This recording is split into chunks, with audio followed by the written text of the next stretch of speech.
नवीन दैमारी बुद्धिराम नार्जारी बीरेन बसुमतारी आरो गासै सा 40 परियालनो बिथांमोना एभिक्शननि नटिस दैथायहरदों।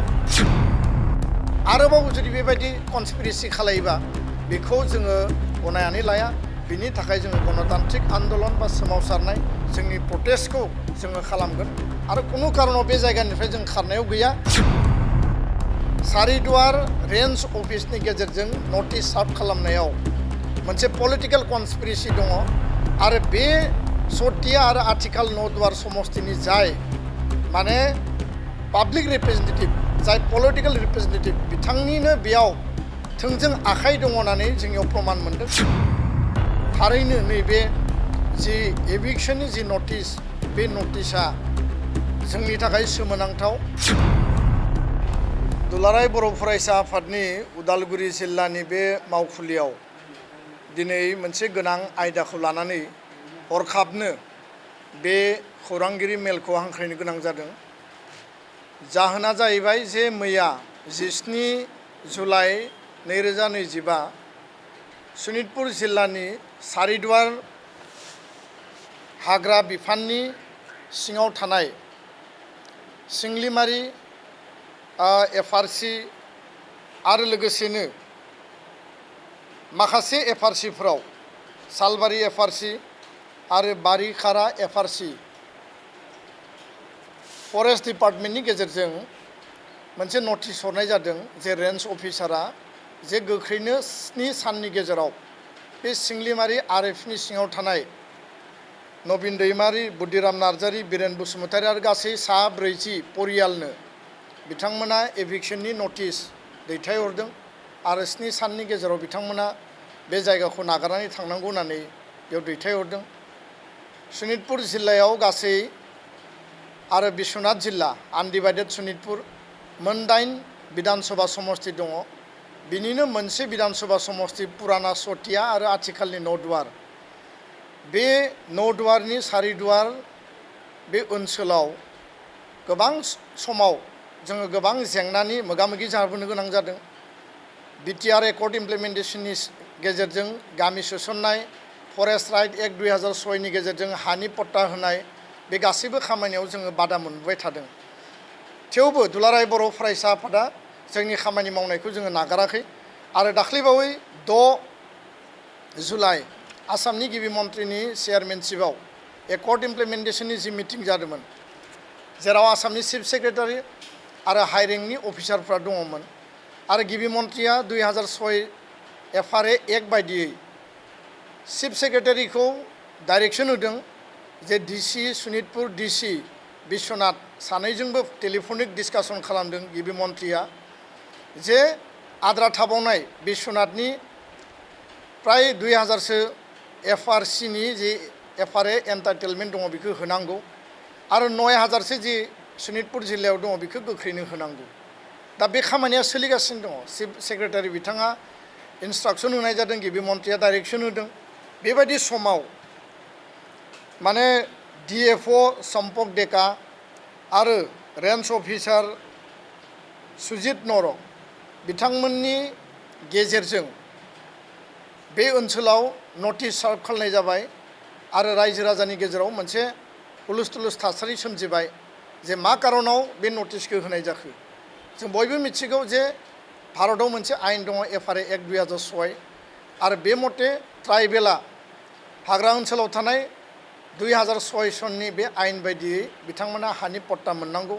फरेस्ट डुवेलार जायफ्रा 75 इयार्स बा 3 जेनेरेशन जायफ्रा नन ट्राइबेल बे फरेस्ट डुवेलार्सनि आन्दाराव गोलैयो बिथांमोना 3 जेनेरेशन जुदि मिट खालायोबा बिथांमोनाबो अधिकार मोनो।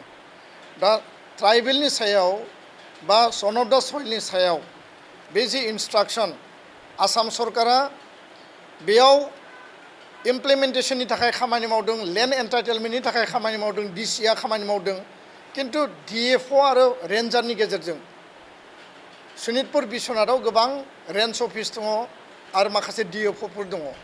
अकल नौदुवार समष्टि विधानसभा समष्टि आरो सारिदुवार रेन्ज अफिसनि गेजेरजों नटिस सार्भ खालामनायाव मोनसे पलिटिकल कनस्पिरेसि दङ आरो बे सतिया आरो आथिखाल नौदुवार समष्टिनि जाय माने पाब्लिक रिप्रेजेन्टेटिभ जाय पलिटिकेल रिप्रेजेन्टेटिभ बिथांनिनो बेयाव थोंजों आखाइ दङ होननानै जोंनियाव प्रमान मोनदों। खारन माखासे पार्टिनि बिबानगिरि आरो जाय बिनि जनप्रतिनिधि बिथांनि इनभल्भमेन्टआ बै रेन्ज अफिसारनि गेजेरजों माने सोराङाव फैदों आरो बेखायनो दुलाराय बर' फरायसा आफादा बे मेटारखौ लानानै गोख्रोङै जों सोंखारिदों आरो कुनु कारनाव जों आपस खालामनाय नङा। कुनु कारनाव जोङो बेबायदि नटिसखौ लानानै दुलाराय बर' फरायसा आफादा जोङो एक्सेप्ट खालामा आरो बिनि थाखाय मैयानो लोगो लोगो आसामनि गिबि मन्थ्रि बिथांनिसिम नैबे मेटारखौ लानानै कनभे खालामनाय जादों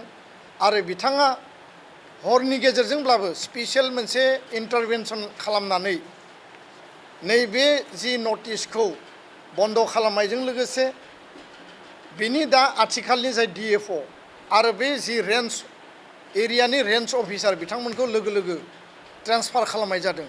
दा बेखायनो थारैनो नैबे जि एभिक्सननि जि नटिस बे नटिसआ जोंनि थाखाय सोमोनांथाव आरो जेराव FRA एक्टनि गेजेरजों लेन्ड एन्टाइटेलमेन्टनि खामानिया सोलिबाय थादों बे समाव बेबायदि खामानि मावनाया थारैनो एकर्डनि स्पिरिट आरो FRA एक्ट 2006 जि मोनसे आयेन बे आयेननि बिपरित बा उल्था होननानै जोङो बुंदों। बेखायनो बर' हारिया बिटिआरआव बर' कसारि काउन्सिलाव आसामाव जोङो उदाङै आबुङै गावनि अधिकारखौ लानानै थांना थानो लुबैयो। हाया जोंनि गावनि मोनसे अधिकार आरो बर' बा ट्राइबेल मानसिया हानि मालिक आरो बे हानि मालिकनि सायाव जुदि नटिस खालायोबा बर'फोरनि सायाव जुदि नटिस खालायोबा जोंनि थाखाय आलादा रायजो गैथ'वा, जोंनि थाखाय आलादा देश गैया। भारतआवनो आसामावनो बिटिआरआव बर' कसारि काउन्सिलाव बा कार्बि आंलंआव गुबुन गुबुन काउन्सिलाव जों दिनै रायजो जानानै दङ। दा बेखायनो बेबायदि हाबाफारिनि गेजेरजों जि जोंखौ पलिटिकेल कनस्पिरेसि खालामनायनि जि खामानि बे खामानिखौ जुदि मावबावब्ला सोरबा जुदि जनप्रतिया मावोब्ला सोरबा जुदि बेक्तिया बबेबा समस्ति भित्तियाव जुदि मावोब्ला सनितपुर बिश्वनाथआव 8टा बिधानसभा समस्ति दङ जेराव साइजेबल बर' भटार बर' मेजरिटि बर' इनहेबिटेड दङ आरो फैबाय थानाय 2026नि बिसायख'थियाव बेबायदि माने जि मोनसे षड़यन्त्र बिनि इम्पेक्टआ थारैनो गोलैगोन। जों सोरखौबा देरहाहोनोबो हायो सोरखौबा फेजेननोबो हायो आरो कुनु कारनाव जों आपस खालामनाय नङा। दिनैसिम दासिम गिबि मन्थ्रिया बिनि सायाव स्टेप लादों, जों गोजोननाय मोन्दों, बिथांखौ धन्यबाद बावदों। खिन्थु उनाव आरोबाव जुदि बेबायदि कनस्पिरेसि खालायोबा बेखौ जोङो गनायनानै लाया। बिनि थाखाय जोङो गणतान्त्रिक आन्दलन बा सोमावसारनाय जोंनि प्रटेस्टखौ जोङो खालामगोन आरो कुनु कारनाव बे जायगानिफ्राय जों खारनायाव गैया। बे जायगायाव जों हा मोननांगौ FRA एक्ट बायदियै बे दाबिखौ लानानै जोङो सरकारखौ नारसिनगोन आरो सरकारजों जों सावरायगोन। गोजोन्थों।